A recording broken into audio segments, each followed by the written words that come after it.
So we're here at Kingsland Wildflowers. This is a 25,000 square foot green roof project that we help manage. Newtown Creek Alliance, we're a community-based nonprofit organization dedicating to restoring, revealing, and revitalizing Newtown Creek, which is an industrial waterway here that is significantly polluted and has a lot of challenges facing it. So we do a lot of work in the community, a lot of educational work, advocacy work to improve the waterway and the surrounding communities. Amazing. Yeah, I know a little bit about Newtown Sure. Creek and the history, but I definitely have a lot of questions and Yeah. curiosities, and I feel like, I grew up here in New York City. Yeah. And I think it's something that I should have known more about for longer, and talking to friends and family. Right. I think a lot of New Yorkers don't know about Yeah. what's happening here, and the work you're doing is so important. One of the biggest issues we have on Newtown Creek with legacy pollution is the Greenpoint oil spill.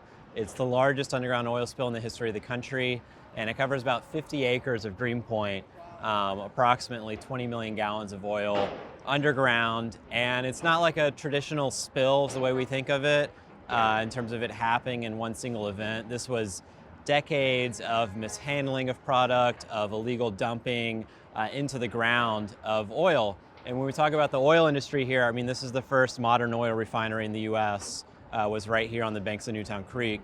So it goes back a very long time to the 1860s, and it goes back to not just the length of time that they were handling and processing oil and other fossil fuel, but also operating at a time when there was completely disregard or not even awareness about the environmental implications of producing fossil fuels. And so over time, a lot of this oil seeped into the ground. In the late 70s, it was quote unquote discovered because it was seeping into the creek, like basically a river of oil. So there was a number of actions in the late 70s, early 80s to start cleaning it up. But in the early 2000s, residents in the neighborhood got kind of fed up with the slow process that was happening, concerned about the impacts of the oil spill, and there was a number of lawsuits that started happening, first by Riverkeeper and a handful of local residents, and eventually by New York State Attorney General's office. A major lawsuit against Exxon, who was the main responsible party for the oil spill. And the result of that lawsuit was twofold. One was to implement better remediation process, and that has worked. Oil's no longer seeping like it used to be into Newtown Creek. They've put in a number of recovery wells. They've recovered over 13 million gallons of oil to date, so that has been successful.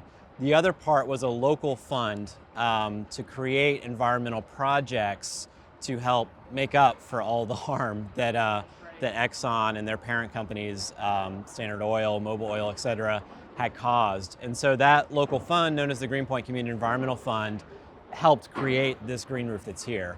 So it was the brainchild of a local landscaper here in Greenpoint who was doing green roof projects. And she said this funding's a great opportunity to do a green roof on Newtown Creek. She connected with us, given the proximity of the waterway, our interest in green infrastructure. The building owner, Broadway Stages, was very supportive, and the New York City Audubon was the final partner that oversaw the entire grant. So in 2016, finished the first few roofs here. It's 25,000 square feet total, and we use it a ton for community programming, even though it's a private building. We had a field trip in here earlier of second graders. We have people from the public that are here now. We do open events for people to come and experience the roof, learn about the value of green infrastructure, and the ways that you can also incorporate this in very heavy industrial areas, and how it can help mitigate climate impacts, air pollution, urban heat, stormwater runoff, et cetera, et cetera. They had 100 years of refining oil. And again, this is like figuring out how to make all these products out of raw oil, which is kind of amazing to think about the whole context and where that sort of led the development of the entire world, but also to think about 100 years of operations, and then we don't really realize the implications of the environmental harm that created until they've already shut down and left in terms of the refineries. So that's one of the things about legacy pollution, is that it can happen, in a very short period of time, but the implications can continue for much, much longer. And so it's interesting, we're very focused on things like that. We'll talk about the creek, the legacy pollution that's there, but it's very similar to what we're dealing with now with climate. There's also been like tons of other industrial activities, right? Yes. Like a lot of other industries. Yeah. What were some of those industries, and what are the different pollutants that they were bringing? Obviously, fossil fuel industry had a huge impact, but yeah, there's a number of other industries that historically had a lot of environmental harm here. And so in addition to energy infrastructure, we've also had and continue to have a lot of waste infrastructure that's here as well. And so, right at the wastewater treatment plant right across from us. Yeah. Largest wastewater treatment plant. Recycling. We have a major recycling facility. So this is back in the late 1800s when, before we had cars, there was a lot of horses. Right. A lot of horses were dying. They had to process those. So a lot of just like things that seem so distant from modern day were located here. Manure docks and things like that. But we also had a lot of other chemical processes as well. So we had a major copper refinery that was further back in the creek where they were refining copper and producing sulfuric acid. So incredibly toxic stuff. They left a lot of pollution, again, in the ground and in the creek. It's also incredibly difficult to clean up as well. We mentioned the wastewater, the recycling. Are any of those other industries still active, or has the majority been shut down in the last few decades? Most of the petroleum refineries have shut down and moved elsewhere. We still have fuel storage, which fortunately now is much more regulated than it was. Yes. Again, you're thinking of like the 1880s. There's virtually no regulation. Yeah. And the big concern was things like fires, which there were a lot of and were incredibly harmful and deadly and everything else. But most of those industries have transitioned. The national grid site is a big issue for us because it's a 117-acre facility further back in the creek here, and it's where the manufactured gas plants, but it has stored liquefied natural gas for a number of years. Which is a huge topic right now. Yes. Yes. And liquefied natural gas is something that you can no longer permit the creation of a LNG facility in New York City because of concerns over safety and environmental harm. However, this has been there for a number of decades, so it's basically grandfathered in. And so the site itself is incredibly polluted from what used to be there. And National Grid continues to seek, right now they're going through this rate case process to invest over $350 million in that facility that's focused not on transitioning away from harmful fossil fuel. And when I say harmful, obviously it's not just the climate, but the local impacts as well. It's not about transitioning, it's about doubling down on that infrastructure. And it's a rate case, so it's not just that they're investing in harmful, toxic infrastructure. Putting that cost on we have to the pay consumers, for it. which is $30 a month for everyone's bill on average. Crazy. So that's a major issue given the size of that site, the scale of it. As we know, the winters are becoming warmer and warmer because of climate change. So with warmer winters, you have a lot less demand for liquefied natural gas. And so in the past decade, there's been years where they've only utilized this backup source twice in the entire year. And so you're talking about a whole 117-acre facility. The soil's incredibly polluted. They've polluted the creek. They're polluting the air, which is a block away from New York City public housing development. And they're trying to double down on this. But it's not just that National Grid wants to do this, the state has to approve it. So while New York State has approved all these measures to get us off of fossil fuel, they're also engaged in the rate case and allowing National Grid to further invest in this and seek the money from the customers to pay for that infrastructure. So it's very frustrating that this sort of New York State as an entity is sort of doing both of these at the same time. I'm curious with kind of the community engagement work that the organization does. I know, are you engaging at all with like community members and the fossil fuel companies such as I know Exxon and maybe National Grid as well they have to engage the community to a certain extent, even if they do not want to? And what does some of that look like? With Newtown Creek Alliance, we want to have a conversation with everybody who is a stakeholder in the creek, whether you live nearby and you're interested in the creek, whether you work at a facility near the waterway, or whether you're a company that's responsible for the contamination that we're trying to clean up. And so, I would say different companies handle it differently. And some companies have more obligation to engage through different processes. So, sometimes the state might be overseeing like a cleanup program, and there's a responsible party that's doing that cleanup, but the state is, basically requesting that there's a public process. There's also the entire superfund process, right? With the creek. Let's talk about that. Okay, so we're a federal superfund site. It applies to the entirety of the waterway. And one of the interesting things about our superfund site is that EPA has identified a number of responsible parties, but they started with 6 main parties. And so those parties have to pay for not just the eventual cleanup, but also the investigation. And I can talk about why that's both beneficial and also problematic in our eyes. But it means that those entities, and that includes 5 corporate potentially responsible polluters, Exxon, BP, Chevron, National Grid, and Phelps Dodge, which was the copper refinery, as well as the city of New York as a responsible party. So those 6 were the original, and so they're very involved in this whole process. So when we have meetings with the EPA, and there's a whole entity called the Community Advisory Group, or the CAG, and that's separate from NCA, but we're very involved with it. So the CAG has monthly meetings. We invite the EPA to come present and give updates.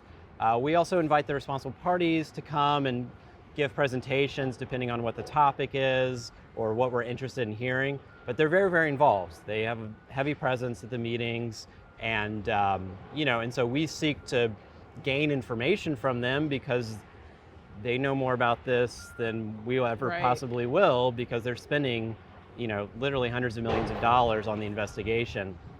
And of course, we disagree sometimes with what they're pursuing or what their findings are. Can the investigation truly be neutral or if they're funding it? Yes. So that has been a concern on the community side, is that it's the positive thing about having what they call cooperating parties is that the cleanup is not paid for by taxpayers, right? That is not just for taxpayers to pay for the cleanup of something that's not their responsibility. So it's good that it's not what they call like an orphan site and the government has to pay for it, which is us. The bad side is that, or the thing that's more problematic for us, is that the responsible parties are involved at every step of the process. Unfortunately, that's the trade-off of having a situation like this where we have cooperating, potentially responsible parties. So it's been very frustrating. We got our Superfund designation in 2010. Which is late considering how long this has been happening. Right, exactly. Right? So yeah, it already felt like, okay, finally we got this designation. And now after 14 years, we still don't have a cleanup plan in place. And so you think about upsetting. 14 years, and like I said, we've monthly meetings with the EPA, 14 years of regular meetings where we've learned a lot of information, we've discussed a lot of information, but we don't know what the cleanup is actually going to look like. And so that becomes very difficult. It's an ecological concern, it's a human health concern. So one, it's like any delay in that is allowing for these hazards to continue for those many years.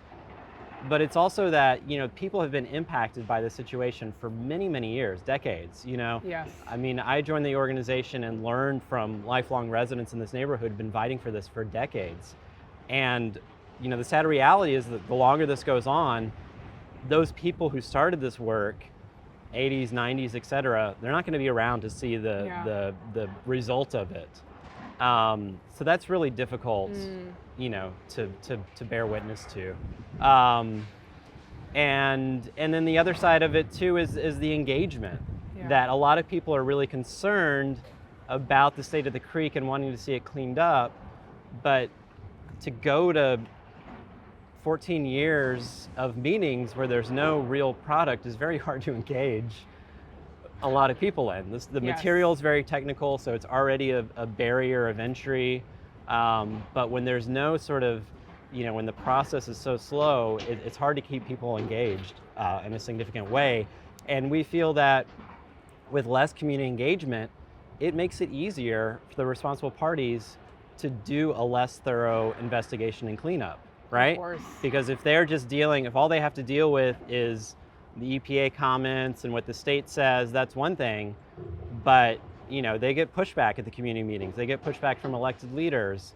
And we need more of that to ensure that this is a thorough process.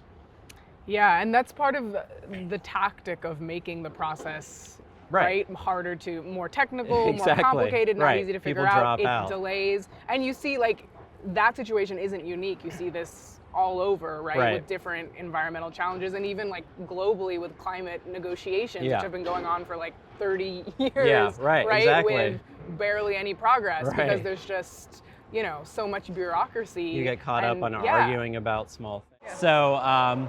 So this is a very active facility. They do bring in fuel both by pipeline and by barge. But yeah, this is also thinking about moving forward. If we're getting off home heating oil, electrifying cars and transportation, hopefully this will be obsolete sooner than later. And so it is kind of what is the opportunity to do something more meaningful with this site? Right. In terms of, you were talking about solar earlier, other kinds of renewable clean energy that we could potentially use some of these industrial sites for would be really great. So. Yeah, and that is happening. But none of it's fast enough, of course, right? Exactly. Little by little. Yeah. In terms of water quality in the creek, right? So there's sort of two main things. One is the industrial, historic, chemical pollution. And as you mentioned, that's primarily in the bottom of the creek, down in the sediment.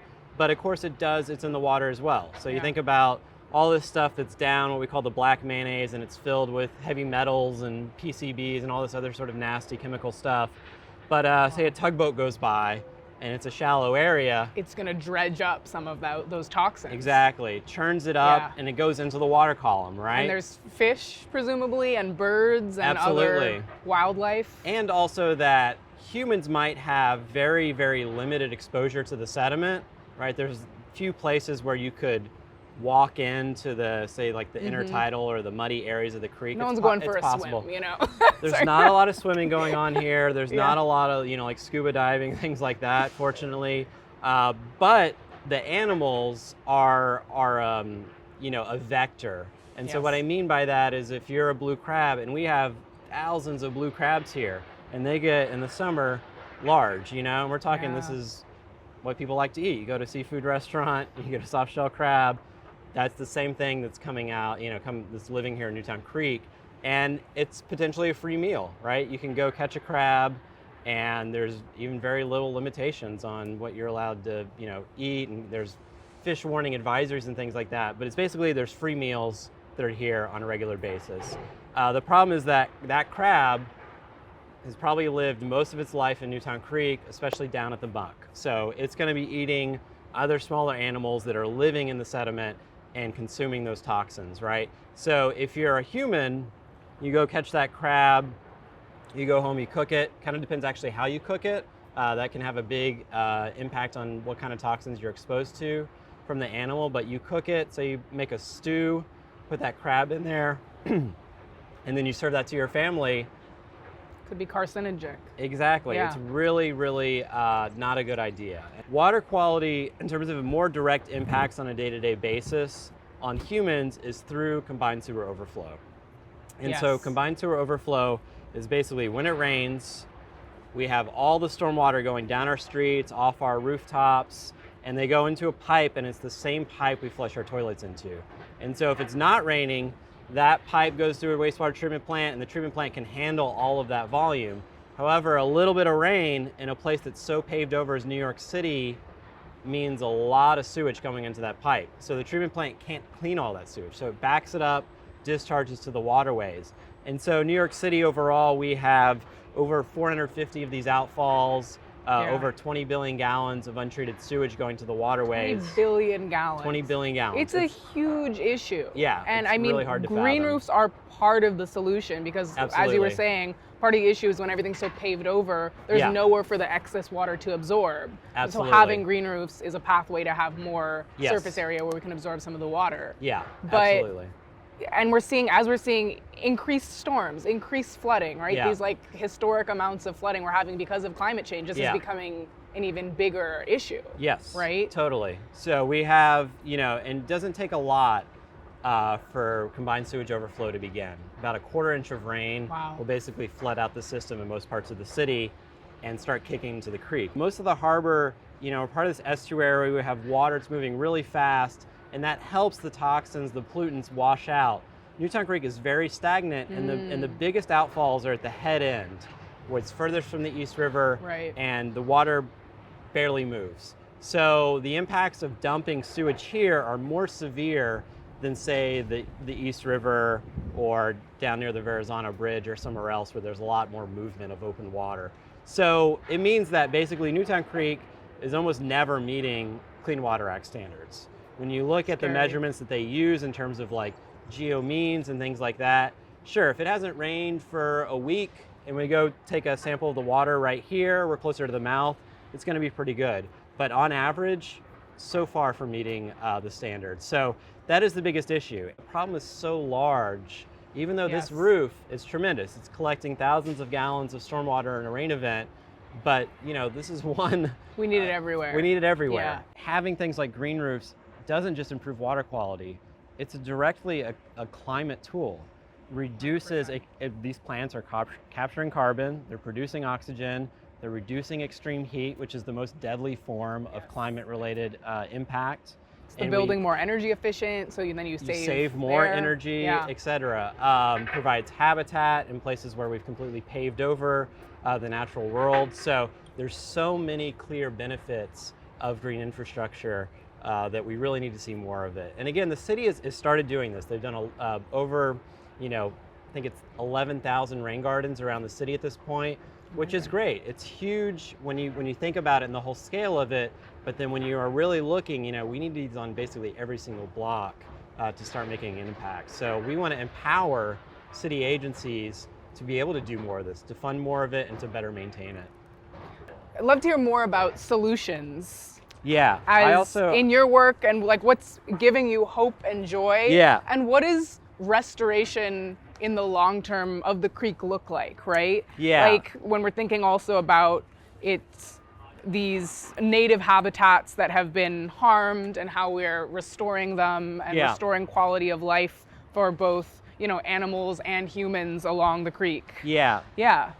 So that's a great question. Restoration, there's sort of multiple tiers of it that we want to focus on. Starting with in the water, that our goal for the creek, for one, and I sort of skipped over this, but our goal of the creek is not to transform this whole area and return it to nature or develop it into residential park space use. Our goal is for this to maintain industrial manufacturing area. We obviously want the industry that's here to not have harmful impacts on the local environment and on the larger climate. So that's a big challenge, right? Again, how can we transition these sites? Because we need industrial areas. We need manufacturing places. There's a lot of really good, accessible blue-collar jobs that are located here.